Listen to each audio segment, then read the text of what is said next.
Eu queria te perguntar, porém, sobre a sua teoria mais ampla antes de você escrever o Lobby de Israel, aquela que ajuda a moldar sua compreensão da guerra por procuração na Ucrânia e de tantos outros conflitos, incluindo as relações dos Estados Unidos com a China, que você descreve como competição entre grandes potências. Você argumenta que as relações entre estados poderosos definem as relações internacionais. Como isso influencia sua compreensão das ações que os Estados Unidos estão tomando em relação ao Irã neste momento, em comparação com Israel?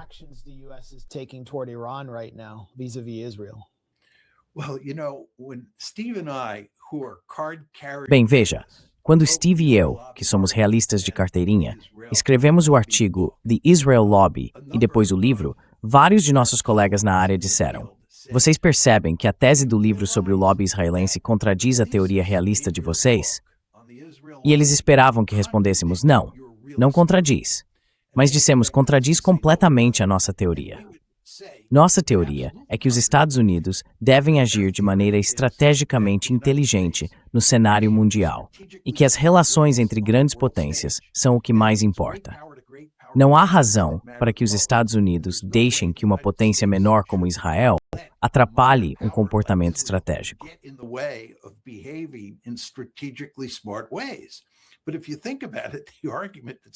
Mas, se você pensar bem, o argumento que Steve e eu estamos fazendo é que nossa relação com Israel não está de acordo com nossos interesses estratégicos. Lembre-se de que eu disse antes: Israel é um fardo em nosso pescoço. Isso contradiz a tese básica do meu livro e dos meus escritos, de forma mais ampla, sobre política das grandes potências, e também os de Steve. Mas isso só mostra o quão enormemente poderoso é o lobby. Quero dizer, apenas pensem, Max e Aaron, no fato de que os Estados Unidos reconhecem que se há um competidor de igual peso no sistema internacional com o qual devem se preocupar, esse competidor é a China, certo?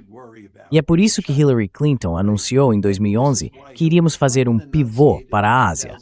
A China é vista como a ameaça mais importante aos Estados Unidos dentro da comunidade de segurança nacional.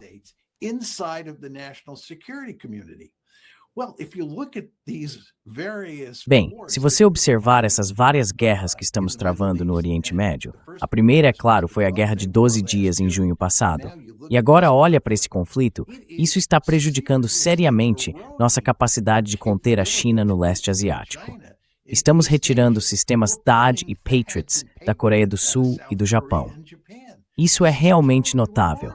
Temos negligenciado o leste asiático. Temos negligenciado nossa política de contenção no leste asiático. Já faz um bom tempo por causa de Israel. E a situação só está piorando do ponto de vista estratégico, do ponto de vista realista, que, é claro, é o que Steve e eu defendemos em nossos escritos. Isso não faz o menor sentido. Portanto, nosso relacionamento com Israel é uma relação completamente absurda, que não está de acordo com o interesse nacional americano.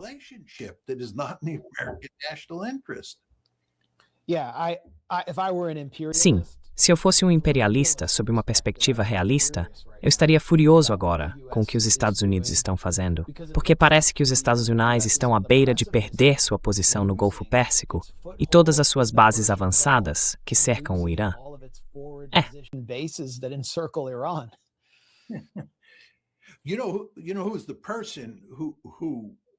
Sabe quem realmente reflete essa insatisfação com o que está acontecendo? Elbridge Colby. Porque Elbridge Colby é alguém que quer conter a China. Ele não tem interesse em permanecer na Europa e manter forças lá. A Europa é um enorme porta-aviões e certamente não tem interesse em travar guerras contra o Irã. Ele entende que isso é contraproducente se o objetivo é conter a China. Mas veja, daria para escrever um bom artigo sobre isso. O lobby fez grandes esforços para atacar Elbridge Colby, assim como fez grandes esforços para atacar J.D. Vance, porque o lobby entende que Vance e Colby são duas pessoas que acham que não é do interesse nacional americano apoiar Israel de forma incondicional.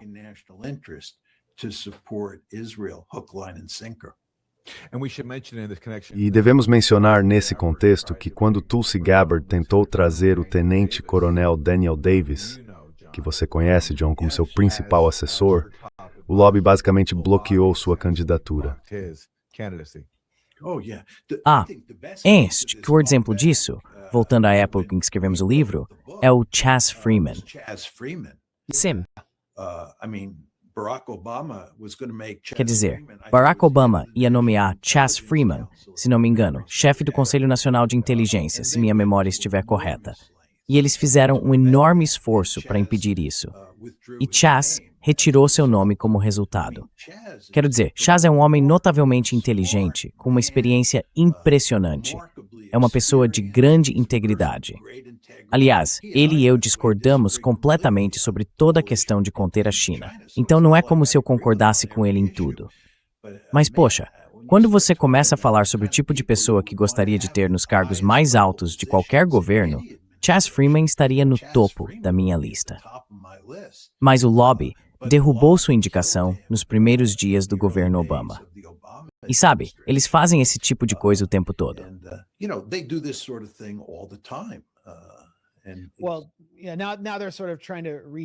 bem, agora eles estão meio que tentando reforçar sua posição por meio do Mamdani. E estão atacando a esposa do Mamdani por curtir comentários em torno de 7 de outubro que não estavam necessariamente celebrando o evento, mas estão enquadrando isso como uma celebração do pior ataque terrorista da história. O que eles estão tentando fazer é conseguir uma baixa no gabinete do prefeito de Nova York que demonstre que nenhum funcionário público dos Estados Unidos deve sequer ousar criticar Israel ou condená-lo duramente, porque tem medo do que pode vir a seguir.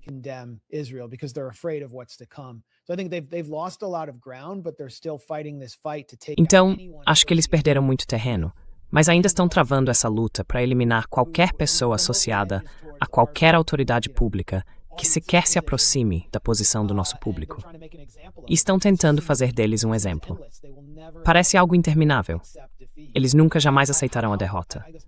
Então acho que minha pergunta é: como podemos resolver esse problema do lobby israelense? É simplesmente registrando o AIPAC como um agente estrangeiro? Qual é o remédio?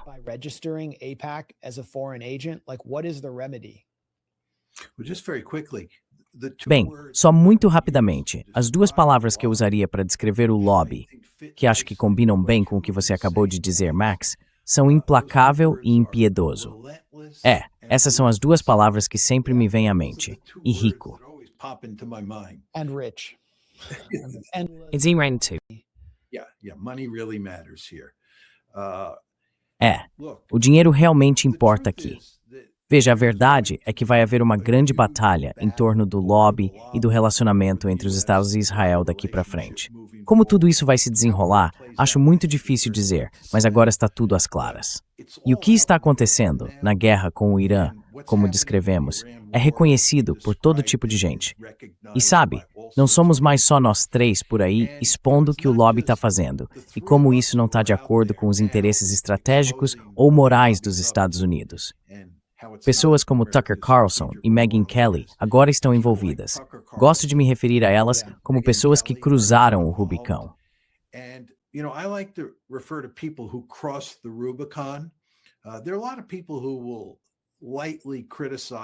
Há muitas pessoas que fazem críticas leves ao lobby ou a Israel, mas não vão além de molhar o tornozelo. Depois, há um grupo bastante grande de pessoas que agora já cruzou o Rubicão. Isso inclui quase todo mundo que aparece no programa Judging semanalmente. E claro, nós três, além de muitos outros. Mas também inclui pessoas como Tucker Carlson e Megyn Kelly. Acho que, uma vez que você cruza o Rubicão, não dá para voltar para o outro lado. Por exemplo, todos nós já cruzamos o Rubicão. Estamos comprometidos com essa questão. E acredito que cada vez mais pessoas vão cruzar o Rubicão. Será interessante ver o que acontece com pessoas como Joe Rogan ao longo do tempo.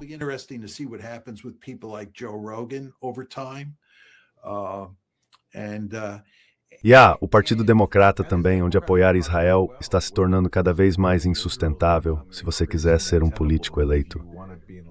Quero dizer, olhe para o Gavin Newsom. É meio difícil acreditar no que ele anda dizendo. Sabe, voltando ao início do programa, quando estávamos falando sobre as diferenças entre a época em que o Steve e eu escrevemos o artigo e o livro, e agora, acho que dá para ver que há uma diferença enorme em termos de contexto. A questão do Gavin Newsom é uma prova disso.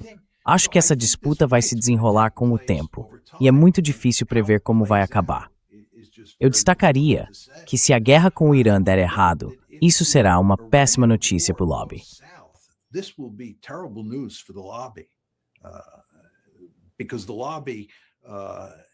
Porque o lobby desempenhou um papel fundamental em impulsionar essa guerra.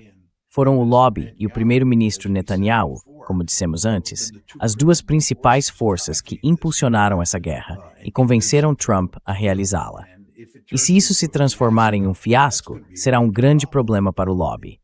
Não sei como isso vai se desenrolar, mas acho imprescindível que todos nós, e outros que já cruzaram o Rubicão, continuemos focados nesse assunto. Prestemos muita atenção a ele e digamos ao povo americano, da forma mais clara e enfática possível, o que está acontecendo.